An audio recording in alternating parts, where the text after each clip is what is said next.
día eh, tú haces lo que observas y lo que te enseñan. Y eso viene con mucha exposición. El ciclo de vida de la familia tiene que alinearse al final del día con el diseño de funcionalidad que le quieras dar al gobierno corporativo. Y al final es un traje a la medida. La dinámica de una generación a otra tiene un miedo grande de por medio, ¿no? Tanto de los que quieren entrar como del que está por salir. Es que la sucesión no es un evento. La gente piensa que la sucesión es el evento cuando ya hay un traspaso del batón, ¿verdad? Pero no es así. La sucesión es un continuo. El sitio donde tomamos decisiones es importante.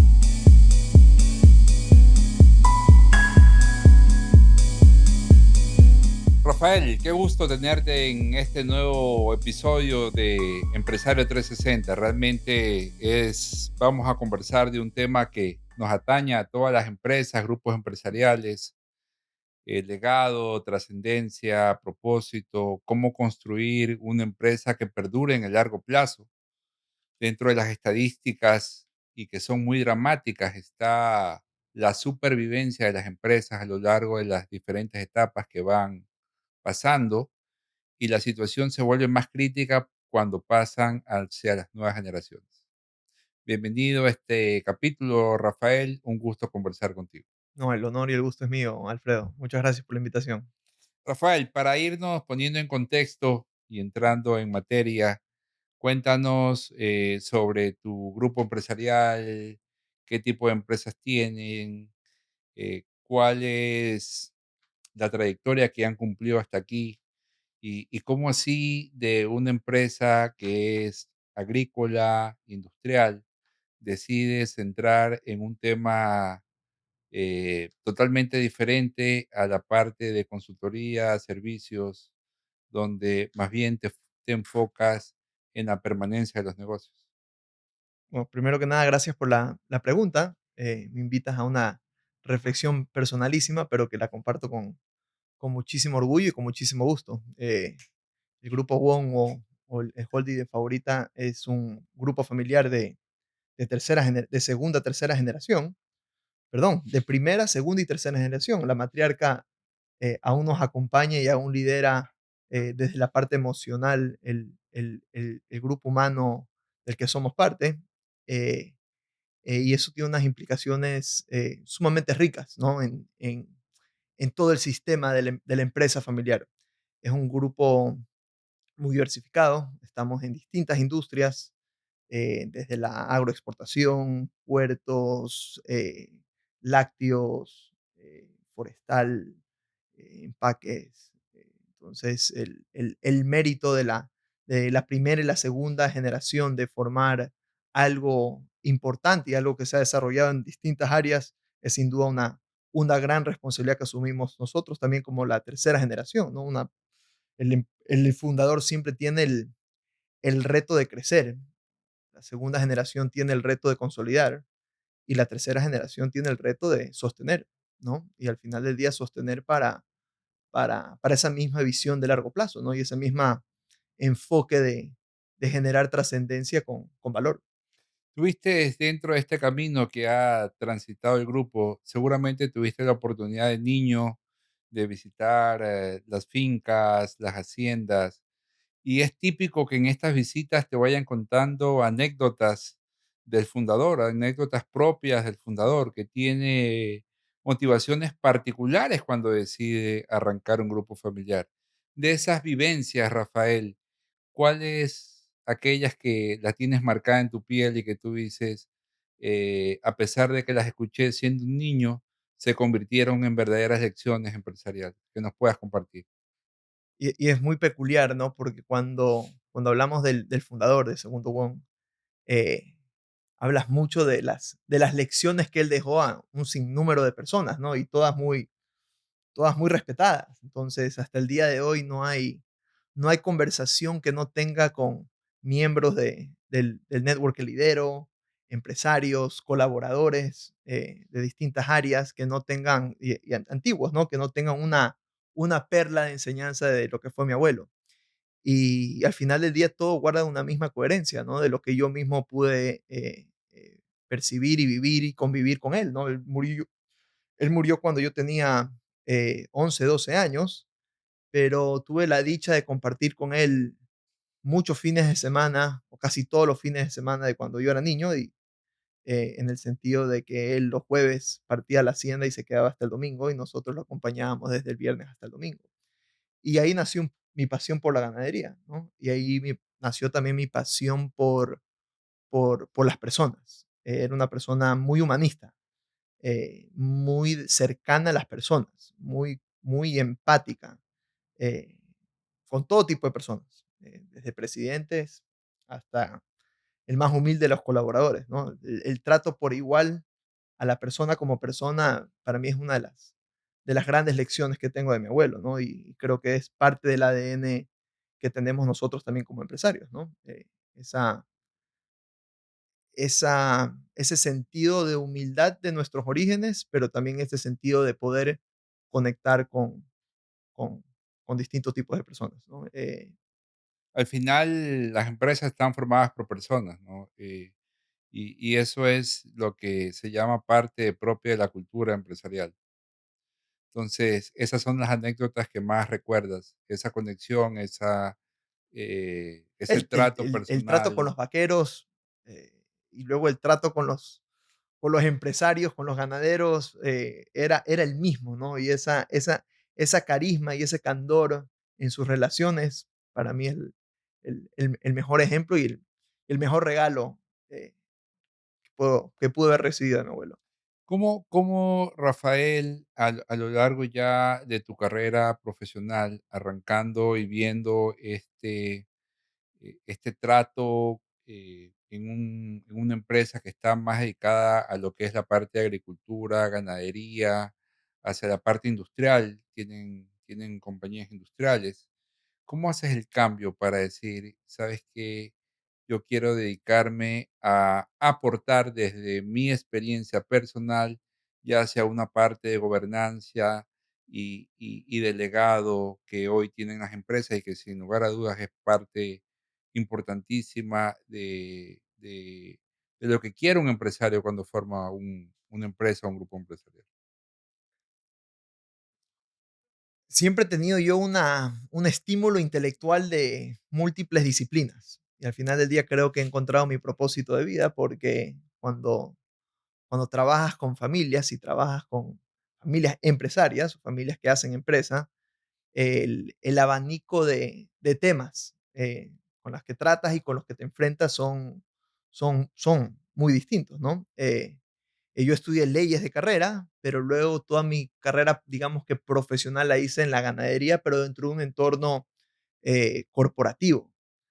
Y ahí creo que la mayor conexión con lo que hago hoy en día fue entender el componente socioemocional detrás de todo lo que hacemos. Creo que eso fue lo que me causó cierto ajá, ¿no? Esto va más allá de las estrategias, esto va más allá de la parte financiera, esto va ya con algo mucho más emocional, pero justamente por su implicación emocional, que cuando en foros naturales de negocios dice, hey, la parte emocional, cuidado, sin duda alguna hay que tener cuidado, pero también entenderla que es el motor de muchas de las cosas. Entonces, entender eso y verlo, cómo eso se transmite en las dinámicas familiares y también corporativas, tiene mucho tema rico por descubrir y también por aportar y por ayudar, por servir. Claro, es decir, cuando tú trabajas un tema de transferencia de un negocio hacia las nuevas generaciones, uno de los elementos más importantes que tienes que entender es qué es lo que lo motivó al fundador a hacer lo que hizo y cómo haces que esas motivaciones perduren a lo largo del tiempo dentro del grupo empresarial. Sin duda alguna, y viene el tema de ejemplo, ¿no? Porque al final del día tú haces lo que observas y lo que te enseñan. Y eso viene con mucha exposición. En ese sentido, creo que la gran labor que ha hecho la familia ha sido siempre exponernos a aprender de cómo ellos hacen las cosas.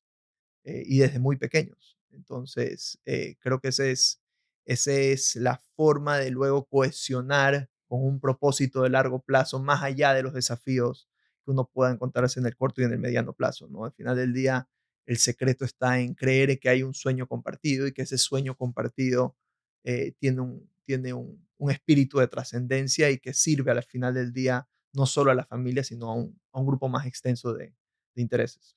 Dentro de este camino recorrido, Rafael, ¿me puedes compartir una práctica que heredaste del campo, de las empresas fundadas por tu abuelo, que cambió tu forma de liderar hoy, en el 2025, las empresas del grupo familiar?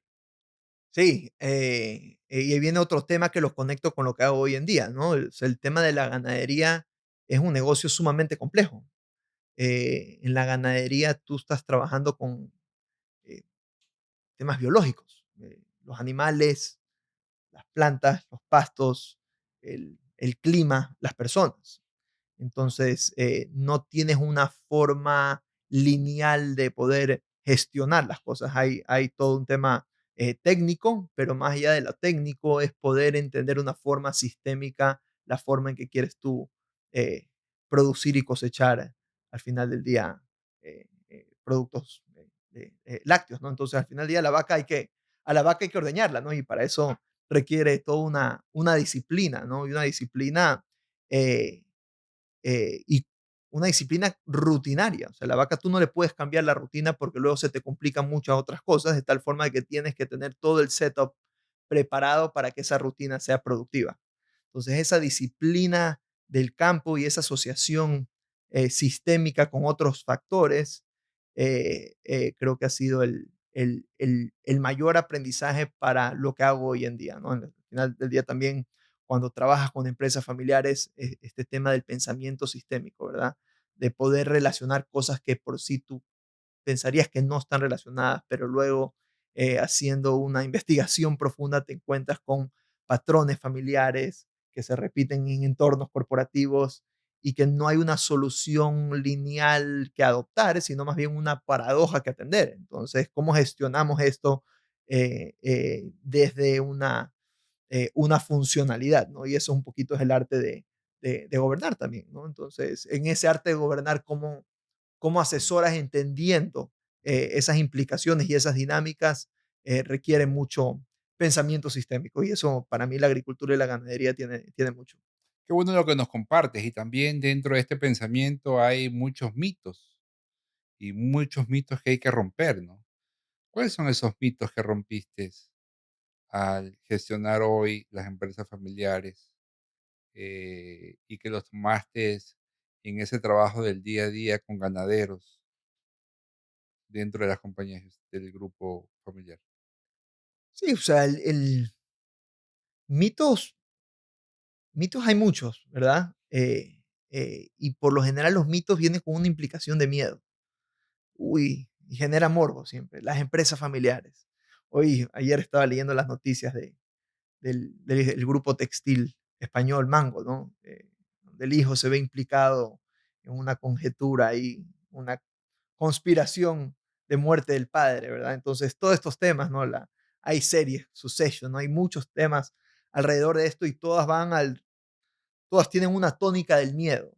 El tema que tú comenzaste, ¿no? Eh, Como las familias, el pasar de generación en generación, el reto de la sobrevivencia, ¿no? Pero el reto de la sobrevivencia la tienen todo tipo de organizaciones, familiares y no familiares, más aún con el reto ahora de la transformación digital y las transformaciones tecnológicas. Entonces, claro que el componente familiar tiene una, una peculiaridad, pero al final del día también tiene una esencia, ¿no? Y esa esencia de poder ver las cosas a largo plazo, eh, eh, y de poder atender un interés de largo plazo, como son eh, una familia multigeneracional. El enfoque no está en el cuartilo, no está en los 5 años, el enfoque está en los próximos 25, 50 años. Entonces, un poquito entender los mitos detrás y los miedos detrás de la empresa familiar. Creo que hay muchas más historias positivas que negativas que contar. Hablando de esta permanencia en el largo plazo, yo coincido mucho que para que una empresa y un grupo perdure, tiene que haber una visión de al menos 10, 15, 20 años hacia adelante. El definir ese norte es fundamental para que ese norte guíe las decisiones y que ese plan sea un plan que se adapte a las circunstancias de los diferentes momentos que va viviendo la empresa. ¿Cómo se construye una visión, y cómo alineas a una familia? Es decir, sabes que tienes que hacer una planificación al menos a 10 años. Bueno, conectándolo primero con su historia, ¿no? Con su narrativa. Al final del día hay un sueño de un fundador. Pero luego el sueño del fundador tiene que ser lo suficientemente motivacional e inspirador y ambicioso como para poder generar esa misma energía en generación. Pero luego el reto no solo está en la del fundador de tener esa visión, ¿no? O de promover esa ambición positiva, ¿no? De generar valor, sino también cómo la cohesionamos cuando el grupo naturalmente tiende a ser más disperso. Y el secreto está básicamente en el diálogo que se tiene dentro de la familia alrededor de lo que se está haciendo, ¿no? Y ese es el mayor reto, ¿no? Porque los diálogos pueden ser positivos, pero también pueden ser negativos, ¿no? O sea, una familia que llega a la casa a quejarse, eh, de los retos o los desafíos de la empresa, es una familia que no está comunicando asertivamente o inspirando correctamente el futuro y el devenir. Entonces el reto está en el tipo de diálogo que tenemos alrededor de lo que hacemos, pero con la conciencia de que eso viene desde un origen y que es una narrativa en construcción, ¿no? Vemos a lo largo de los años, grupos empresariales, familias empresarias que tienen un buen nivel de participación, ventas, resultados, pero a lo largo de los años esas empresas van perdiendo poder, van perdiendo mercado y muchas veces terminan en la quiebra. ¿Cuáles son estos elementos, Rafael, desde tu experiencia, que crees que llevan a una familia empresaria a tener problemas en el largo plazo? Yo creo que es la desconexión con las personas. eh, y eso empieza desde la familia, pero luego naturalmente, si es que no nos escuchamos entre la familia, cómo promovemos la escucha al cliente? Por ejemplo, entonces, al final del día, las organizaciones, las empresas las hacemos personas. Así Entonces, es. la capacidad de entender las necesidades debe ser parte del ADN de una familia empresaria. Entonces, estar lo suficientemente sensibilizada con las necesidades del cliente, del hoy y del mañana. Las familias empresarias al final del día tienen esa ventaja, ¿no? Que tienen una dinámica multigeneracional de tal forma de que si abren los espacios de diálogo, pueden estar muy sintonizadas con los cambios de las tendencias naturales que te exigen los mercados para mantenerte competitivo y representativo. Entonces, al final del día va mucho con la capacidad humana de escuchar. Rafael, con el ejemplo que me das, si hoy te contratara una familia empresaria realizada por un fundador que lleva 30, 40 años su negocio, pero que lo ha hecho crecer a pulso, a su ritmo, con su visión y con sus decisiones. Y te dice, Rafael, quiero poner en orden todo lo que he creado. Y tú entras y te da un plazo de 90 días. ¿Cuáles son esas tres decisiones, tres métricas y tres documentos que tú comienzas para decir, vamos hacia este camino? Bueno, tres Por decisiones, simplificarlo, tres ¿no? métricas y tres documentos. A ver, vamos por las primeras tres decisiones. La primera decisión es escuchar a todos los miembros de la familia. Llevarme una buena impresión y una buena sensibilización de lo que ocurre en el individuo, ¿no? En sus retos personales con respecto a lo que tiene en común con los otros, sus expectativas, sus sueños, al final del día sus, sus talentos también. Todos los seres humanos tenemos talentos. Descubrir los talentos del otro es algo sumamente rico. A veces nos enfocamos mucho en el CEO, en los que trabajan, en los que están en ese entorno, pero dejamos de lado la riqueza que hay dentro del talento familiar para aportar.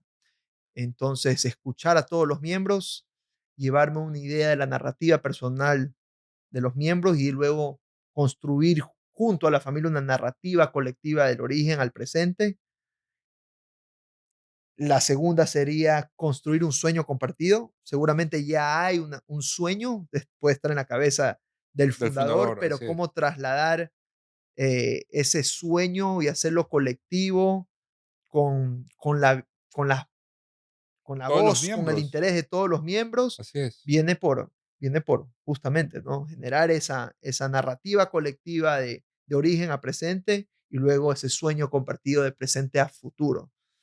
Luego ya con esos 2 elementos es mucho más fácil entrar a la materia más dura, ¿no? Que es el tema, bueno, este sueño compartido, ¿cómo lo aterrizamos a formas funcionales de gestionarnos y de gobernarnos para salvaguardar armonía familiar, pero también funcionalidad empresarial? Entonces, y ahí viene un tema de los documentos constituyentes. Entonces, ¿cuáles serían estos 3 documentos? La constitución familiar. Y la constitución familiar, no me gusta mucho el concepto de protocolo per se como un documento frío, que se utiliza para atender problemas. A mí me gusta más bien la constitución como ese marco macro de la familia que tiene una visión clara de cómo quiere gestionarse como familia y como empresa y que a partir de ahí se adapta a las circunstancias del presente desarrollando política. Y esto que sea adaptable en el tiempo, ¿no? Y que no sea un documento legal que luego no te permita abordar temas familiares con respecto a las formas en que se toman las decisiones, sino que sea más bien ese espacio, ¿no? Para justamente generar reglas y generar acuerdos. Que ahí está el secreto, ¿no? En cómo llegamos a acuerdos. El proceso es mucho más rico que el producto. Entonces, la constitución familiar, un buen acuerdo de accionistas luego de haber pasado por esa primera etapa y luego por haber diseñado o haber hecho una buena constitución familiar, un buen acuerdo de accionistas y luego unos estatutos que se adapten al reto gerencial o de gestión y del diseño más societario de cómo quiere la familia estar representada y actuar dentro de un gobierno corporativo. Uno de los temas que siempre escucho, y sobre todo el temor que tienen los fundadores, viene dado por perder el control. Y normalmente escucho a muchos fundadores no dar ese paso por ese miedo a que, bueno, el día de mañana entrego un protocolo, entrego una visión, entrego la propiedad de mis bienes, de lo que he construido, y qué hago el día 2. ¿Cómo alineas lo que aspira y desea las siguientes generaciones con este pensamiento que a veces desde el fundador viene siendo un pensamiento súper rígido? Es el reto de las transiciones, ¿no? Al final del día, el reto de adaptarse a un nuevo entorno. Entonces, al final hay que el rol del facilitador y el reto de los que están implicados es cómo abordar el entorno donde el diálogo nos lleve a la reflexión personal de que hay distintas formas de seguir aportando y entregando valor y que se adapten a las nuevas circunstancias. Entonces, tener una buena sensibilización de los riesgos de no poder adaptarse a cambios, es una buena forma de derribar esas resistencias naturales y que las tenemos todos, ¿no? Para todos nos es difícil cambiar de un rol a otro. Entonces, el reto de la adaptabilidad está justamente en buscar, y lo comentábamos antes, ¿no? La siguiente ambición Lo comentábamos tras cámaras tras cámaras, ¿no? La siguiente y, ambición, la y, siguiente obsesión. y hablábamos que los sueños, las motivaciones son dinámicos y que uno tiene que irlo construyendo en función a los roles que va viviendo a través de la vida, ¿no? Sí. Y hay un tema también mucho con la identidad, ¿no? Entonces, ¿cuál es la identidad con respecto a lo que se hace, verdad? Entonces, la identidad del rol del fundador, empresario que hace, cómo mantener ese mismo quehacer y con ese mismo espíritu pero dentro de un rol más de gobernador. ¿Qué Eh, qué qué qué experiencia nos puedes compartir en el caso de que quien te llame sea una segunda, tercera generación?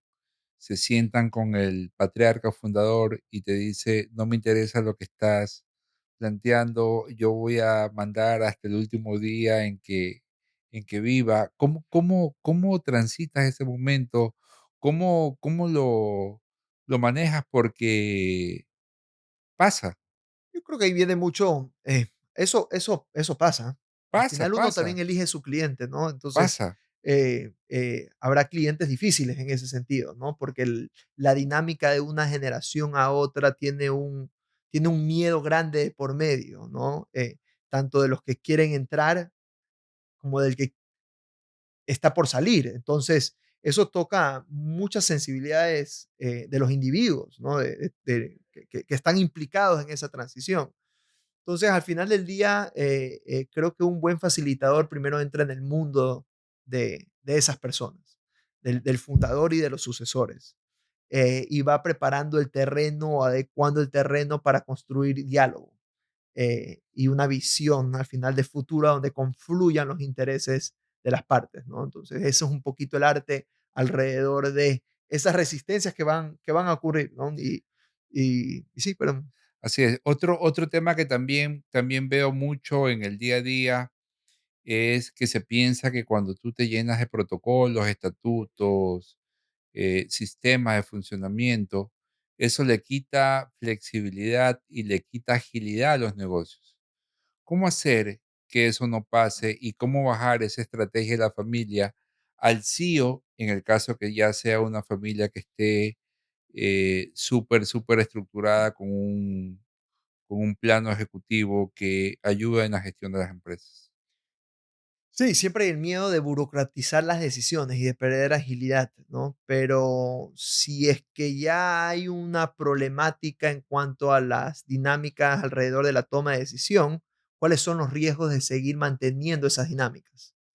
Entonces, ahí es donde la funcionalidad que te permite las prácticas de un buen gobierno corporativo, un buen protocolo familiar, un buen documento constituyente familiar que alinea a la familia con respecto a cómo es su involucramiento en la empresa, resuelve un sinnúmero de problemas y más bien yo soy de la idea de que permite mayor agilidad de lo estratégico, de lo importante, y muchas veces con otras voces que enriquecen y aseguran las decisiones y los intereses de la familia en el largo plazo. Entonces, al final del día es un tema de perspectiva y también que se tiene que adaptar mucho a las etapas del cliente. O sea, las etapas que tiene el negocio, si es un negocio en expansión, si es un negocio maduro, si es un negocio que es un emprendimiento, también la complejidad familiar, ¿no? Si los hijos son jóvenes, son adolescentes, jóvenes, adultos, esa también el ciclo de vida de la familia tiene que alinearse al final del día con el diseño de funcionalidad que le quieras dar al gobierno corporativo. Y al final es un traje a la medida. Eh, entonces, también entiendo a las personas que dicen, ¿para qué me voy a burocratizar?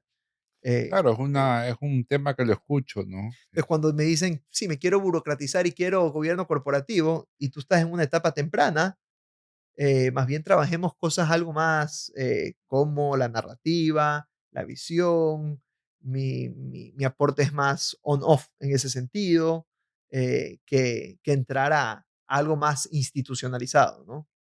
Entonces depende mucho el momento que viva la empresa o el grupo empresarial, depende mucho cómo esté la familia, cómo estén las nuevas generaciones, La preparación también de las nuevas, la la preparación de las nuevas sensibilización de las nuevas generaciones, generaciones con respecto eh, al negocio, y también si esas generaciones quieren formar parte del negocio, ¿no? por Porque esa es otra supuesto. cosa que puede pasar, que el fundador crea y los hijos dicen, ¿sabes qué? No me interesa ser empresario. Sí, así es. Y todos los individuos tienen la libertad de desarrollarse como ellos quieran, ¿no? En la vida, pero la familia al final del día tiene que tener esa sensibilidad en una mano, el corazón en una mano, pero la cabeza en la otra, en el sentido de que sí, igual el reto de generarle bienestar a la familia en un largo plazo viene con el reto de generar, ¿no? De preservar, de seguir haciendo, ¿no? Para el futuro. Dentro de estas conversaciones difíciles que hay que tener dentro de una familia, dentro de una junta directiva, ¿cómo le dices al fundador o a los fundadores? Llegó el momento de soltar. Pues, Cuando el entorno, los hijos, la familia, el momento que se vive, el momento que viven las empresas, todos esos índices te dicen que es el momento de pasar la posta a la siguiente generación. ¿Cómo le dices al fundador, mira, llegó el momento de soltar? yo creo que no se los dices. El momento se revela solo. Si es bueno, porque hay un sucesor que lo ha demostrado, se revelará solo. Eh, y los que los acompañen se darán cuenta que el momento ha llegado. Y si ese no es el caso, y más bien los problemas organizacionales vienen producto de ese, ese, esa poca preparación del fundador para soltar, también va a tener su sintomatología. Entonces, al final del día, no es algo que se lo dices, sino que acompañas para adecuar el entorno directivo y el entorno familiar para que lo que se tenga que revelar se revele solo, ¿no? Y ese es el acompañamiento que uno hace, ¿no? Facilitar, sensibilizar y adecuar el sistema y sus órganos de gobierno y el diálogo familiar alrededor de estas implementaciones para que el tema sea algo orgánico y natural. Dentro de este relevo generacional, ¿cuál es la regla de oro para elegir a los sucesores? ¿Es un tema de mérito, preparación, trayectoria? Escucho muchas familias empresarias que tienen la mentalidad, las nuevas generaciones no tienen que vivir del negocio. Escucho de otras familias empresarias que le dicen a las nuevas generaciones, anda, trabaja, fórmate y regresa formado y con experiencia a aportar en el negocio. Y escucho otros casos, en cambio, que le dicen, ven y trabaja desde los 15 años y aprende lo que hacemos para que cuando entres a tomar a cargo el negocio familiar, ya lo hagas desde la experiencia y desde entender cómo funciona la empresa de tu familia. ¿Qué funciona? Son diferentes reglas y desde tu experiencia, ¿qué es lo que más funciona? O una mezcla de las tres. ¿Qué nos puedes comentar ahí, Rafael? Yo creo que hay principios y hay buenas prácticas. Y sin duda alguna, creo que esos principios y esas buenas prácticas a la hora de preparar a las siguientes generaciones viene por el lado de entender la etapa de esa siguiente generación. O sea, hay que estudiar, hay que prepararse y muchísimo porque el entorno es competitivo y el reto de las organizaciones es lo suficientemente técnico como para que la preparación sea una condición básica. Luego también está el tema de ir tomando decisiones y de probarse como líderes en su quehacer. eh, eh, y en ese quehacer que ellos también tengan y logren la autosuficiencia, el autoconocimiento y la apreciación propia de lo que son como personas y como líderes. Entonces eso a veces dentro del entorno familiar es más difícil que se dé, especialmente cuando tienes un fundador o tienes unos hermanos que han generado y que tienen su relevancia y que tienen su importancia y que sus nombres pesan, ese tipo de temas de identidad en la siguiente generación tienen un costo muy alto. Entonces, al final del día, que ellos se preparen en la Formación, formación básico, la eh, el experiencia, tema de la experiencia fuera temprana fuera de, que sea ¿tú lo fuera, recomendarías? por supuesto. Si en esa experiencia de fuera los talentos son evidentes, cuidado, tampoco quieres que se enamore mucho de lo de Perderlos, afuera para luego así perderlo. es. ahí guardar el atractivo, ¿no? De lo que haces para. Creo que es la parte más compleja, ¿no? Cómo manejar ese justo equilibrio entre llevarlo a formar afuera del grupo empresarial, pero tenerlo cerca para que no pierda el Y interés. de nuevo me agarro del sueño, ¿verdad? Del sueño, de la ambición, de la visión familiar, eso que inspira, eso que toca el corazón, eso que, que, que te da propósito y que es un propósito que se comparte. eh, lo natural es que la atracción venga por añadidura, ¿verdad? Pero sin duda alguna, esos son los pasos, ¿no? Formación es clave, preparación temprana en otro sitio que no sea dentro del entorno familiar, empresarial, es importante. Y luego cuidado, porque si han estado bien formados y han tenido una buena exposición fuera, el reto está en cuidado, lo pierdes. Claro, Volverlo a traer y ser lo suficientemente atractivo como para generarle un desarrollo alineado al reto estratégico empresarial, es un poco el- los temas que hay que tener en cuenta, ¿no?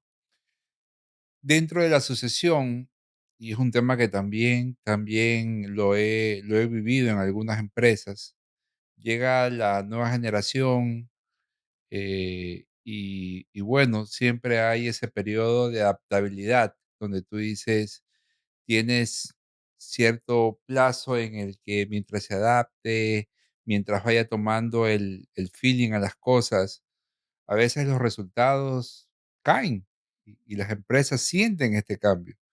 Y es común a veces ver a la familia, los padres, no, ya va a dar, y a pesar de que los indicadores te muestran un camino diferente.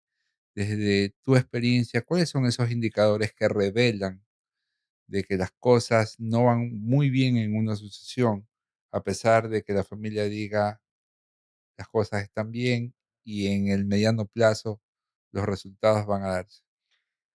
Desconfianza, creo que cuando ves que estás en un entorno donde hay una desconfianza alrededor de quiénes están tomando decisiones, cómo se están tomando decisiones o la suficiencia del sucesor ante el reto y los indicadores que, que presentan, creo que ahí es un tema que hay que tener cuidado, ¿no? Y esa desconfianza también entenderla como una sintomatología de ver, bueno, qué es lo que no está funcionando. Entonces ahí de nuevo hay que agarrarse de las estructuras de gobierno, porque son las estructuras de gobierno donde te permiten tener una imparcialidad, una objetividad corporativa sin el sesgo natural familiar. Entonces, esas invitaciones que te da el gobierno corporativo de involucrar a terceros en las grandes decisiones o en el monitoreo o en la evaluación de los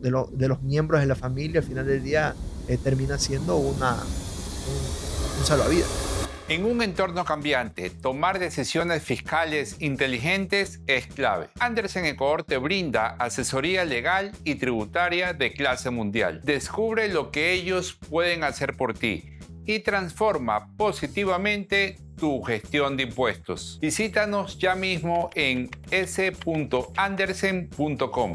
Ya, Paolo, necesito convertir mi nota de crédito en efectivo con rapidez y total seguridad. ¿Qué me recomiendas? Te recomiendo que visites los mejores, www.liquidez.es. En el sitio vas a obtener una cotización en segundos y con total transparencia saber cuánto vas a recibir en tu cuenta bancaria. Visítanos ahora mismo, liquidez.es.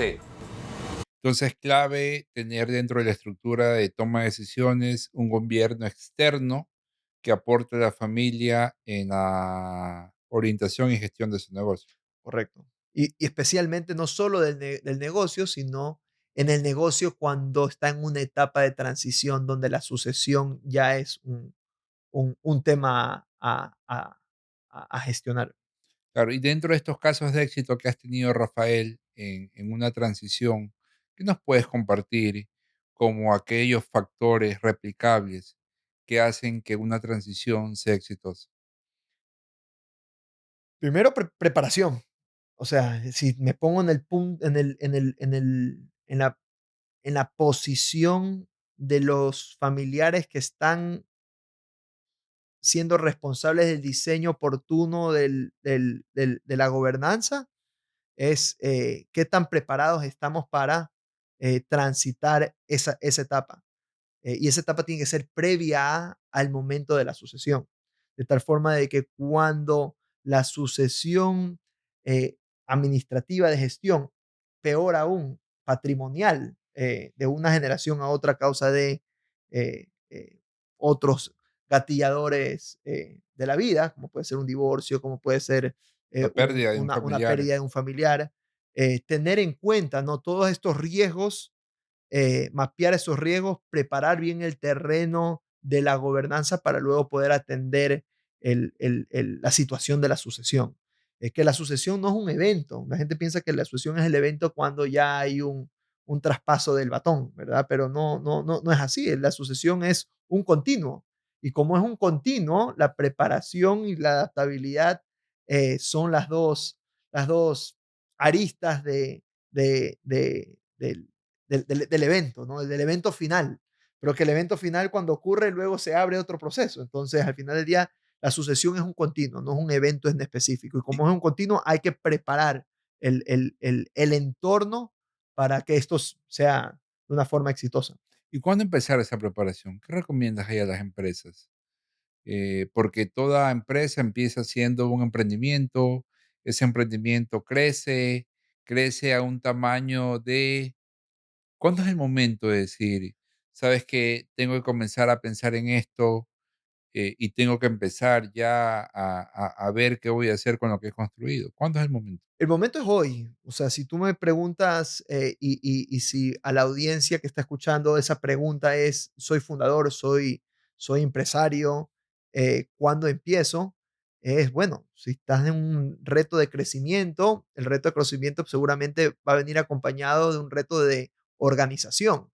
Y el reto de la organización implica unos riesgos también inherentes al, al, al negocio que deben despertarte la iniciativa natural de empezar a institucionalizar o formalizar procesos que naturalmente van a llevarte a, siempre y cuando tengas la aptitud, ¿no? De también crecer en esa otra área de los negocios, ¿no? Que es el área de la profesionalización corporativa. El reto es hoy, empezar desde lo básico, ¿no? Desde la parte contable, desde la parte financiera adecuada para la toma de decisiones, con métricas, ¿no? Sensibilizarte con el mercado desde técnicas propias al sitio donde estás, donde el entorno donde estás compitiendo, ¿verdad? Entonces, al final del día, hay que empezar ya. El reto y la complejidad siempre va a tender a aumentar de tal forma de que la preparación tiene que estar siempre alineada al reto que tienes en mano. O sea, el camino de gobernanza es como un camino más dentro del ciclo empresarial que tienes que transitar. Absolutamente. Arrancas Y no con termina. poco, arrancas con poco y es algo que lo vas construyendo a lo largo del tiempo y puede ser que el fundador entregue, termine su participación, si pasa un evento de fallecimiento, pero eso se sigue construyendo en el largo plazo. Sí. Y de nuevo, ¿no? Al final el reto del empresario es multidisciplinario, de nuevo, ¿no? Lo justo lo hablábamos. Empiezas enfocado en el negocio, pero luego tienes otras implicaciones legales, tributarias, patrimoniales, que debes mantener ese espíritu de aprendizaje para adaptar a las circunstancias y a lo que se te presente en el futuro, de tal forma de que el reto de aprender no termina. Y las estructuras de gobierno sucede lo mismo. No es lo mismo tener estructuras de gobierno para una familia de primera, segunda generación que de cuarta y sexta generación, donde los intereses ya son mucho más atomizados y dispersos, pero que al final del día tienen que tener un sistema de organización y de gobierno. Claro, cuando vas transitando el camino y van pasando las empresas de generación en generación, uno de los temas que también siempre están sobre la mesa es, ¿mantenemos nuestra identidad con la que empezó el abuelo en el negocio que empezó el abuelo o diversificamos el patrimonio familiar? ¿No? Eso es una gran paradoja, ¿no? Tradición, innovación. ¿Cómo decides que es el momento de diversificar, y cómo decir a este negocio sí o a este negocio no dentro de una familia empresaria? Y la discusión es muy, va de dos lados, ¿no? Va del lado del reto del empresario para atender una necesidad familiar, ¿no? Y luego viene el tema del propietario, o sea, cómo alineas, ¿no? El interés familiar con lo que sucede en el negocio en particular y al final del día viene acompañado con el reto de crecer. Si es si una familia en crecimiento, pues los negocios tienen el reto natural de acompañar ese crecimiento y al final el reto es importante porque los negocios crecen de una forma lineal, las familias crecen de una forma exponencial, de tal forma de que si no pones unas reglas claras eh, alrededor de esa dinámica natural del negocio y de la familia, los problemas y los conflictos están asegurados.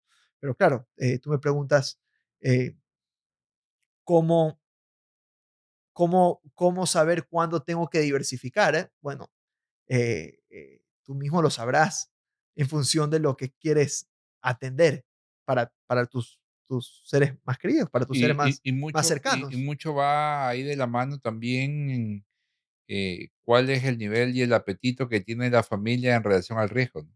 Claro, y ahí un poquito es lo mismo que uno hace en la vida personal. Eh, ¿Qué es lo que necesito cubrir? ¿Hasta dónde estoy? Y yo creo que ese ahí está, y tocamos ahí un tema muy importante, que es hasta dónde estoy bien, o sea, el sentido de bienestar. Y el sentido de bienestar, tú dirás, es relativo porque al final del día uno siempre tiende a querer más. Y esa es una tendencia humana natural, pero que tiene sus implicaciones que si no están adecuadas a la realidad, genera un sinnúmero de problemas. Entonces ahí viene un tema del estilo de vida. Entonces, tal cual como uno lo hace para sí mismo, lo hace para su familia. Entonces, ¿cuál es el estilo de vida? Y sobre eso, cubrir todas las necesidades. Y ahí viene, ok, el riesgo viene Sobre lo que excede ese estilo de vida. sobre lo que te permite ese Así estilo de es, vida. así es. Entonces, y al final eso creo que es eso es también una gran buena práctica, ¿no? O sea, no marearse, Es una buena recomendación, no ¿no? marearse en el sentido del éxito empresarial, porque al final del día, Claro, porque eso también pasa, ¿no? Tú vas teniendo éxito y a lo mejor ese ego de que todo lo que haces resulta, tú dices, bueno, si me fue bien en la industria, seguro me irá bien en los servicios, o si me va bien en la industria de los servicios, seguro también puedo ser inmobiliario, y no sé, pues no, y, hasta que llega un momento en el que ingresas en un nicho mercado que no conoces, le apuestas a lo alto y puedes poner en riesgo todo un patrimonio familiar construido durante décadas. y viene un tema también de cómo quieres tú educar. Porque, claro, vas teniendo éxito, vas teniendo abundancia y tu estilo de vida también va evolucionando y va cambiando. Pero ahí la línea fina de qué es exceso, Como que se pierde como que también, se pierde y al final del día porque al también final, hay una generación que está aprendiendo a estar dentro de un entorno de abundancia. Entonces ahí ese, ese espacio multigeneracional alrededor del entendimiento de la riqueza es súper interesante y súper profundo. ¿Qué recomiendas ahí, Rafael? ¿Cómo abordar estos temas con la familia? Yo creo que depende mucho de las ¿Cómo poner edades, límites? depende mucho de las edades de los implicados, pero de nuevo, se empieza ya y yo creo que viene un poco del espíritu estoico que cada uno tenga con respecto a estos temas, ¿no? O sea, al final del día todos tenemos egos y todos tenemos el reto natural De crecer. de crecer, pero Y lo creo, hablábamos tras cámaras, ¿no? sí, así es. Entonces, al final del día, la implicación personal, el tema de valores, yo creo que al final todo debe resumirse a los valores humanos alrededor del reto de ser empresario y el reto de ser propietario eh, de algo, ¿no? De algo importante, ¿no? De algo que...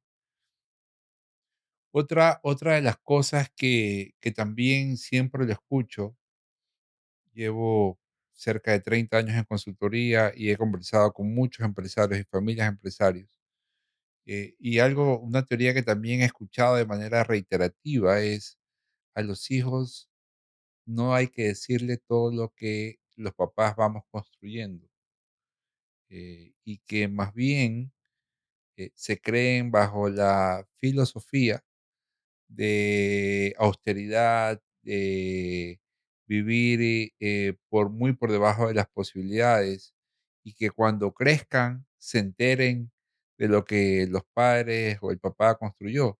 ¿Qué opinas de esa mentalidad eh, en base a tu experiencia? Yo ah, no te la compro del todo. Pero lo has escuchado. La he escuchado y es natural, y depende mucho de cuál es la relación que tenemos con el dinero.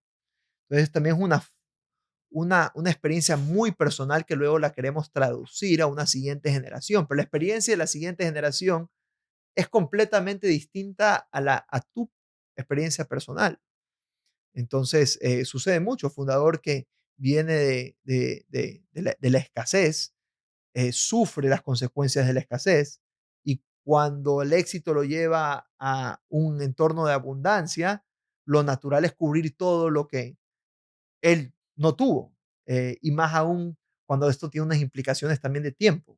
El tiempo dedicado de ese fundador al negocio y no a la familia, la compensación natural viene por el lado del dinero. Entonces, al final del día es un tema de culturalización alrededor eh, de los bienes materiales. Y de nuevo, ahí viene el tema de los valores. Yo creo que ni lo uno ni lo otro. Yo creo que el arte está en el balance y de saber oportunamente qué es lo que tú quieres transmitir, porque al final del día es una responsabilidad. O sea, no vaya a ser que se entere cuando tenga 40 años que es dueño y su formación no fue acorde a la responsabilidad de gestionar algo de relevancia. Pones en Entonces, riesgo ahí pones un, el manejo y la permanencia del Y patrimonio, luego ¿no? la relación, de nuevo, entra un tema psicológico profundo, la relación con el dinero, porque de pronto un, un aspecto de autoridad también te lleva a unas implicaciones en el negocio. No Total. inviertas aquí, no invertamos acá, no, ¿Para qué vamos a contratar un ¿para qué CEO vamos a contratar un profesional que nos profesional que cuesta? nos Entonces,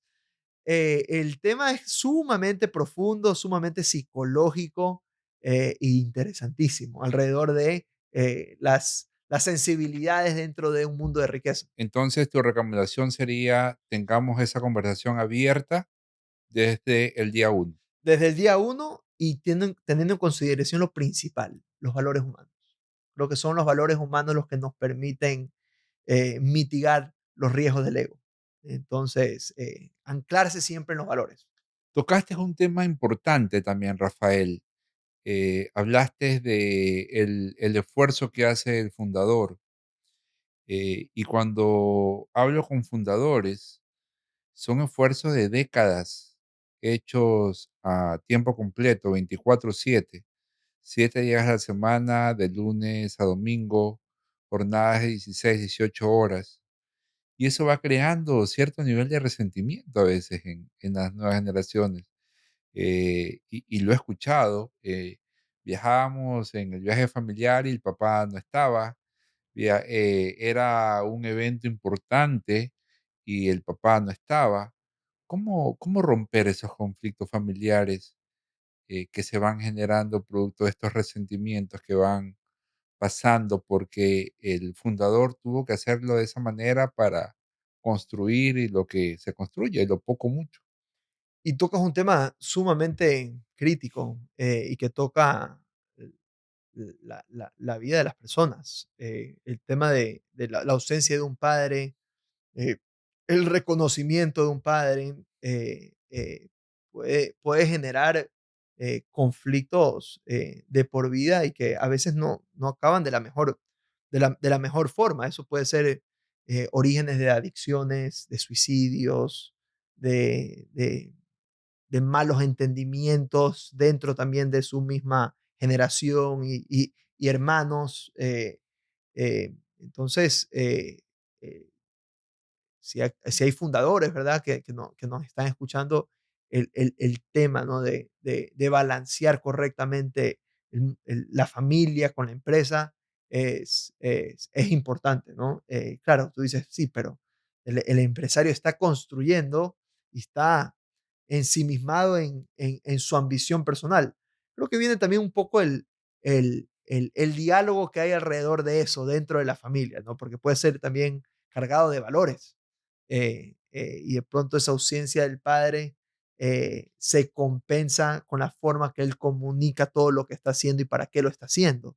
Entonces, de nuevo, va alrededor de cómo esto lo transmitimos, cómo la narrativa alrededor de lo que se hace es propositiva, es constructiva y está cargada de experiencias personales valiosas. Muchas veces el fundador no comparte eso de ahí, de tal forma de que el misterio más el reconocimiento, más, La ausencia. más la ausencia y el resentimiento causan películas nocivas alrededor del negocio.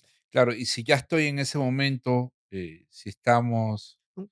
frente a esa situación, ¿qué recomiendas? ¿Cómo desactivo o cómo reconstruyo sería el tema? ¿Cómo reconstruyo la armonía familiar para que la nueva generación no vea a la empresa como el lugar que me quitó a mi papá, Mm. sino que vea a la empresa como este es el legado que me está dejando mi padre y que yo tengo que continuarlo? Bueno, viene con empezar a escucarse, ¿no? Creo que padre e hijo tienen cosas que decir. Y cuando no se dicen, se generan tabús, se generan misterios y a la hora de la hora, cuando los conflictos tocan los temas que naturalmente al hombre le generan conflicto, como es el dinero, como es el reconocimiento, como es el poder. O sea, al final del día, la influencia alrededor de las decisiones tocan profundamente al ser humano. Entonces, creo que empieza con La la comunicación, escucha, la la comunicación, el comunicación. interés genuino en el otro. Y en el interés genuino del otro, la empatía para reconducir lo que haya que reconducir Y reconstruir lo que haya que y reconstruir reconstruir lo que también. haya que reconstruir. Nunca es tarde, de nuevo, como lo otro. Así es. Ya, ahora, El momento es ahora. ahora. Otro tema que también he vivido, veo empresas en la que la empresa termina siendo el lugar del que debe vivir la segunda, tercera, cuarta generación. Ujú. Y de pronto tú entras a ver una nómina y te encuentras con todos los hermanos, primos, y tú dices, bueno, ¿qué labor tienen? No, es que es el primo, el hermano, y al final no tienen un rol activo dentro de la organización. Pasa, seguramente lo has visto. ¿Qué recomendaciones das cuando entras a hacer un protocolo familiar y te encuentras con esta situación de que toda la familia vive de la empresa o el grupo empresarial sin realmente aportar valor en sus tareas ejecutivas? Un poco sensibilizarlos, ¿no? Esa situación, qué implicaciones tiene para el negocio y qué implicaciones tiene para el futuro del negocio y para la familia dentro de lo que eso ya probablemente esté causando. Porque si hay nómina, hay, bueno, uno gana por aquí, el otro gana por acá, el uno hace más, el uno hace menos. Y claro, si es que encima de eso viene la dinámica de es que él es el mayor y es que este es el más guapo y de que este es el que es el favorito, eh, digamos que la problemática ya está armada, de tal forma de que hay que sensibilizar lo que está pasando a nivel de conflicto familiar, producto de ese origen y lo que ese origen también tiene y sus implicaciones tienen en el negocio. No podemos invertir en esta maquinaria porque las nóminas, entre los gastos y encima siempre se tiende a comparar con más. O sea, uno nunca está contento con lo que uno gana. Eso es humano. Entonces, al final del día vienen las implicaciones de del quiero más. Y si ese quiero más viene implicado eh, o está relacionado con el negocio, o sea, la dependencia, o sea, al final del día, la dependencia familiar, económica del negocio para la vida personal, eh, eh, si es que no tiene una razón de ser profesional, eh, eh, hay que cortarla de raíz, ¿no? Hay que atenderla y hay que sanearla, pero claro, dentro de un contexto, ¿sí? Y la clave está ahí poner bien el contexto, hacer bien la sensibilización de esto está causando este problema familiar y esto está causando este problema empresarial. Ayúdame a ayudarlos, ¿no? Claro, y ahí un punto clave sería definir quién es los miembros de la familia que toman tareas ejecutivas y quiénes pasan simplemente a ser accionistas, ¿no?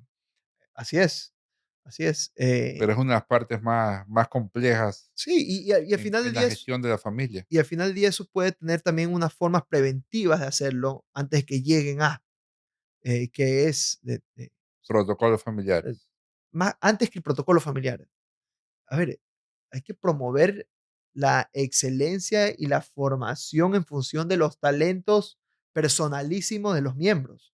O sea, no hay que Los valores de la familia. los valores de la familia y los valores personales de los individuos, porque al Claro, final del día su bienestar va a estar relacionado con lo lo que que ellos quieran son, hacer lo y que lo que ellos ellas quieren. quieran hacer. Así es. Entonces, estar muy sensibilizado en la educación alrededor de que los individuos expresen su máximo potencial dentro de lo que son buenos, sin llevarlos al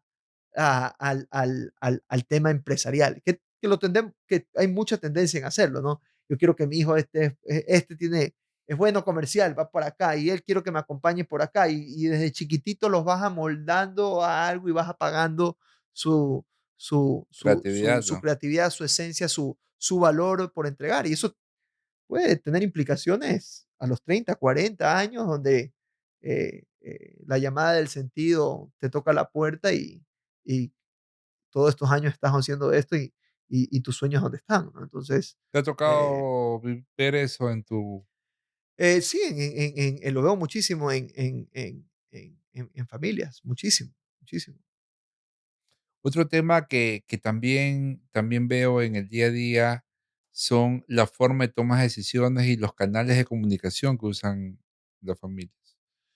Muchas decisiones se toman a veces en reuniones informales, por grupos de WhatsApp que se forman entre los miembros de la familia, y al final no quedan pues ese sustento, esas decisiones claves e importantes que trasciendan dentro de la organización.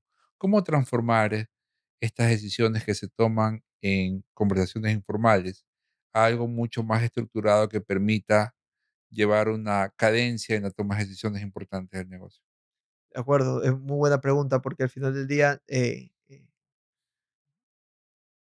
el sitio donde tomamos decisiones es importante.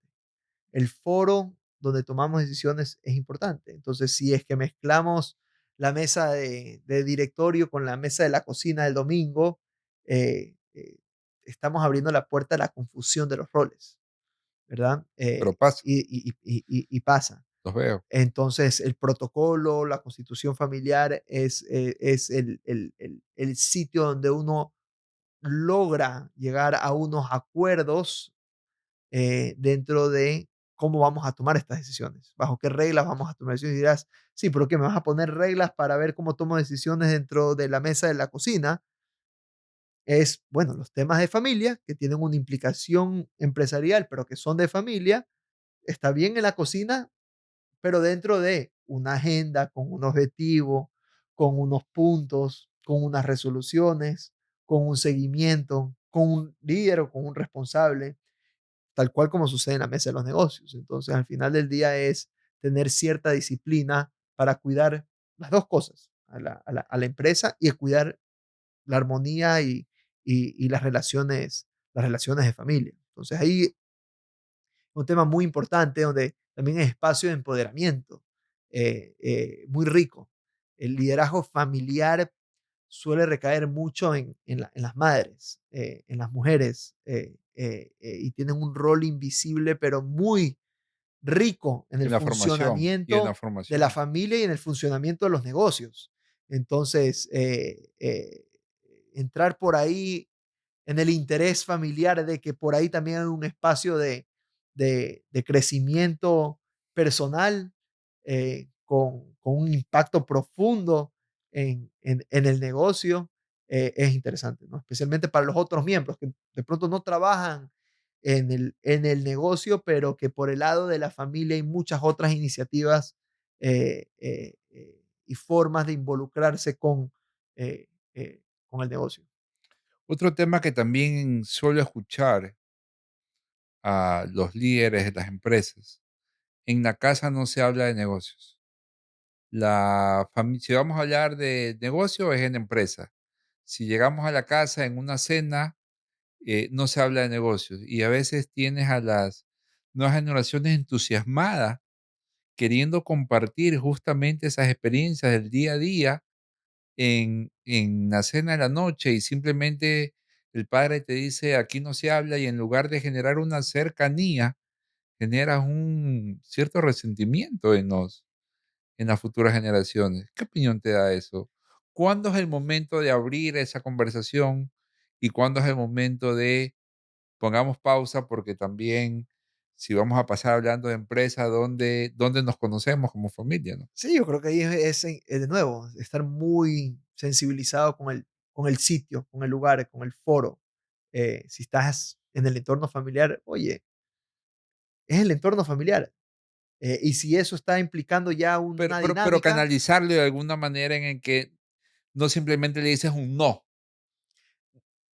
porque también le puedes generar de, la de pronto, si es que esta persona está llevando eso a la casa, es porque de pronto no hay es el espacio dentro del negocio. y también a veces porque es importante para él, pues. Sí. O sea, ponte en los zapatos del emprendedor, eh, y las nuevas generaciones si te apasiona, te ves como emprendedor y el emprendedor quiere hablar de su emprendimiento las 24 horas al día y sientes que ese es el momento y de pronto que te digan: "No, este no es el lugar". Si hay una madre, háganle caso a la madre. Si la madre pone la regla de que aquí no se habla, háganle caso. Pero llévense la necesidad de comunicarse alrededor de eso a a un momento puntual. Es decir, si es que hay la necesidad de que el padre escuche al hijo de todas sus iniciativas, que si no lo hace lo suficiente en la empresa y lo está llevando a la casa es porque ya de pronto hay algo. Generen el espacio Tal adecuado vez hay algo, por ¿no? separar, te ves algo, por fuera del negocio y por fuera de la familia. Es decir, un café, un almuerzo, un momento puntual de visita a una feria Viaje, padre e o hijo, viajes padre-hijo de negocios para ver tendencias. O sea, crear esos espacios. crear los espacios para justamente liberar a la familia de esa dinámica y liberar al negocio de esa otra dinámica. Al final del día, si es que, entendiendo un poquito por dónde va tu pregunta, si es que hay esa relación padre-hijo que lo está llevando por aquí, porque hay naturalmente una necesidad de decir y hay una resistencia de escucha, es porque hay algo más, Algo tenemos que corregir. algo tenemos que corregir. Como tercera generación de un grupo empresarial, ¿cuál sería tu manifiesto? ¿Cuáles son esas reglas de familia empresaria que hace que una familia sobreviva 3 generaciones? Esas reglas de oro que no puedas compartir. Reglas de oro, mucho diálogo, mucho interés en los miembros de la familia, mucha escucha eh, de las necesidades de la familia. Y por el otro lado, de la familia hasta el negocio, lo mismo, mucho interés por el quehacer del negocio, por lo que se hace en el negocio, por lo que está generando el negocio, por lo que podría ser mejor el negocio. Mucha curiosidad por aprender y seguir creciendo dentro de tu rol de propietario. Iba a ese lado por el lado de la formación. Entonces, primero, mucho diálogo. Segundo, formación continua. Y tercero, ponerle corazón, eh, ponerle corazón, ser humildes en el sentido de que el ego siempre está presente en estos entornos, y al final del día es la humildad la que nos permite eh, seguir formándonos y seguir escuchándonos. También creo que es importante contar con equipos de apoyo, ¿no? Los equipos de apoyo 100%. son, Me, son fundamentales. lo enfoqué mucho en la familia, pero a veces la familia no es suficiente, especialmente cuando son negocios complejos y los ciclos naturales de la familia y del negocio hacen que la complejidad eh, eh, Cambia, hagan necesario el involucramiento de terceros profesionales y expertos y especializados para el siguiente estadio de la evolución natural del empresario familiar. Rafael, para ir cerrando, si tuvieras la posibilidad de ir y conversar con el Rafael de 20 años y darte un mensaje, un consejo en función a lo que has vivido hasta el día de hoy, ¿qué consejo te darías? Uy, buena pregunta. ¿Qué consejo le daría al Rafael de 20 años? Eh, Que es impetuoso, tienes toda esa energía de la propia, propia de ese espíritu de la juventud, ¿no? Que sí, te sí, da sí. una energía Eh, desbordante. escucha, escucha más, escucha más y sí, eso. Yo creo que escucha más. Y final, Escucha más y habla menos. Rafael, un mensaje final que nos quieras compartir para todas las personas que escuchan Empresario 360. El tema de la formación, hablamos mucho, ¿no? El tema, el tema de la formación alrededor de no solo la gestión de los negocios, ¿verdad? Porque nos enfocamos en la siguiente generación sean los mejores gestores del negocio, los mejores administradores del negocio. Pero ¿qué hay de la otra parte, no? Del rol de propietario. Creo que esa parte la atañe a todos los miembros de la familia y yo veo muy poca formación alrededor de las responsabilidades que tiene ser el propietario. Y creo que cuando no se trabaja en esas responsabilidades, cuando sucede lo que sucede, vienen primero los derechos. Entonces, los derechos no se entienden correctamente si no entiendes las responsabilidades y las obligaciones. Ese rol de propietario exige una preparación. Entonces, no solo les animo a incentivar dentro de sus familias el ímpetu de un buen gestor o de un buen administrador, sino también y mucho más por el riesgo que este implica para los gestores, es el rol de ser un accionista y un socio responsable. Qué buen mensaje, Rafael, para cerrar con la reflexión que nos das. Sin lugar a dudas, parte de la responsabilidad que tiene todo accionista, además de gestionar, es de mantener y hacer crecer ese patrimonio. Y acuérdate de algo, ¿no? Al final del día, al gestor, tú lo puedes contratar, tú puedes delegar el rol de la gestión, pero nunca vas a poder delegar tu rol de propietario. Así es. Entonces, el tema es importante. Qué buena conversación, Rafael. Gracias por acompañarnos en este episodio. Ha sido muy provechosa y seguramente todas las personas que nos escuchan obtendrán mucho valor de esta conversación. Gracias, Rafael. Para mí es un gusto.